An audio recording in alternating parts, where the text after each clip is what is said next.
one audience one way and another audience another way.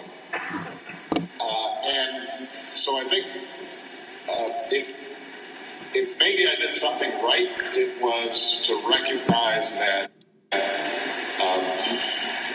my most effective way to forge a connection with my constituencies was to be true to myself. If I made a mistake, to own it, to let people know that I was human and fallible, and that I loved my wife, and she sometimes thought I was a knucklehead, that my daughters were, I think, thought I was a good dad, but that I was embarrassing, and those things, I think, were right maybe for the time. The idea that you would stand behind a glass case and try to be elevated that was the idea before you. And distant, probably wouldn't work then, and I think won't work going forward. The only other point I'd make on this front is what I was very conscious about was the kinds of relationships that I formed with my team and the people I worked with. And I am a big believer that you get things done by the person, whoever is formally at the top, recognizing that everybody has something to contribute, everybody has wisdom, that your job is to set a course, set a vision. Your job is to then institutionalize a culture of respect and listening and collaboration and teamwork. And if you do that well, then you will, in fact, not just form strong relationships with the people you're working with, but also everybody will be respectful and cooperative and effective with each other.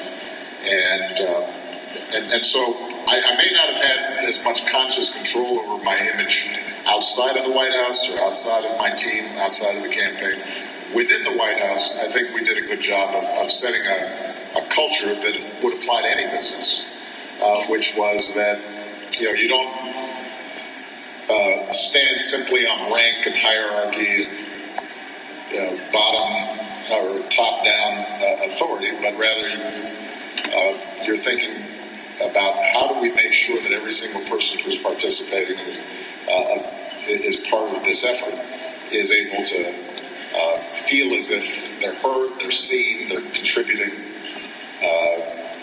They can talk to me in a way that's not shaking and trembling and yes or no, sir, but rather, hey, I think this is what we should do. This is what we're trying to achieve. And they're going to get a real hearing. And that, I think, that culture sustained itself throughout the 8 years, which is part of the reason why we're able to not only get a lot done, but do it in the right way and avoid some of the scandals and nastiness that I think attends a lot of politics. I think so too, and I think that that's quite evolved leadership. It's conscious leadership that you embody, and I think this is what we all need to take away, that's the way to build. That's the way to build a team. When we think about this age that we're in right now, I call it the machine age, the age of automation. I want to know from you, what is the one skill, the most important skill that we need to have within our labor force, within the way that we lead in this age of the machine? Well, some people have called it the knowledge economy. Look, here's what, and I'm not saying anything original here. Anything that is replicable, rote, repeatable, some machine is going to do better. And that's not just blue-collar work. That's not just robots in an assembly line. Increasingly, it's also a whole lot of work that traditionally was done by people in offices. Just a small telling example. there are a lot of documents that are generated in the White House. Probably as recently as 20 years ago, there was entire rooms dedicated to a secretarial pool that just typed stuff, just produced documents.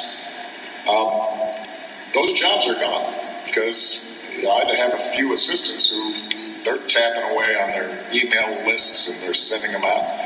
And so, if in fact those kinds of tasks are increasingly automated, then the things that humans do uniquely involve, first of all, setting goals. Right? What is it that we're trying to do?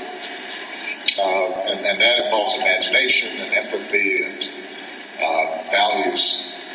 The second thing is, what are the things that we are doing creatively because they haven't been done before and therefore can't just be put into an algorithm. So creative thinking becomes important. Those skills that have to do with interacting with other humans, whether as a teacher or a healthcare provider, somebody who can help guide and build teams, those things become very, very important. Now, what's also important is being able to use these tools of automation effectively, sort of a marriage of human capacity with the power, the leverage that automation provides. And so those skill sets, I think, are the ones that we're trying to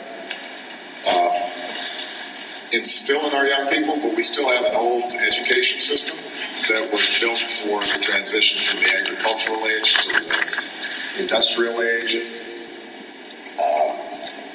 It involved a lot of rote learning and a lot of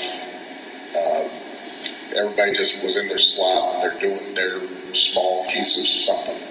And one of the things that we try to do during my years in the White House, I'm sure efforts are being made in Canada as well, is rethinking, redesigning what would it take to create the kind of education system that gives young people those skills that I mentioned of creativity, analytical thinking, the ability to connection. The ability to build a team, to connect, to imagine, and sometimes the traditional ways in which we're educating our kids actually squelch those skills rather than encourage them. Now, having said that, for the young people who are here, you still got to do your math.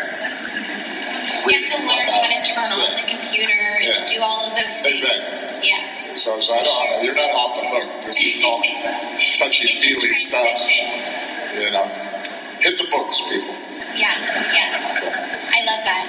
So we're in a mental health crisis. We've been talking about this all morning here, and if I look at the numbers here in Canada, 500,000 Canadians are calling in sick to work each week due to mental health, anxiety, depression, addiction, and this is across all income brackets, all race, all religion.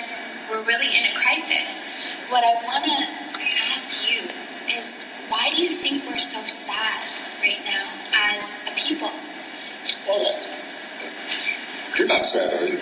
I'm not sad at all. I just want to make sure. I'll give you a hug if you need it. I would take that too.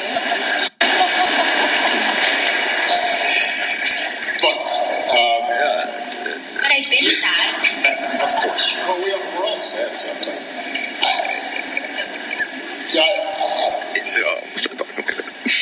I want to be careful about overgeneralizing. So I think there are issues around mental health and how we provide mental health, whether it's Canada, United States, much less in countries where people don't have enough to eat, in which case mental health is connected to not having enough to eat. There are policy questions involved, there's science involved, etc. So I don't want to engage in be too glib about pop psychology. What I will say is that there is probably an ongoing anxiety and crisis around meaning in a lot of advanced economies right now. And it comes from a couple of different sources. Some of them are very concrete and objective. We have globalization that has upended a lot of communities and a lot of existing economic relationships. And that's a big change. And when economies change as fast as they are changing because of the combination of globalization and technology, people don't feel as if the ground is firm under their feet. And that's anxiety-inducing, right? Even if you haven't lost your job because the factory closed because China's now making what used to be made in your town, you may still be looking over your shoulder thinking, my factory might be next. And that will make you stressed. So that's one. If a robot or a computer has replaced the jobs that you used to do, you may feel economically vulnerable. So that is a stress that I think is expressing itself in a lot of different places.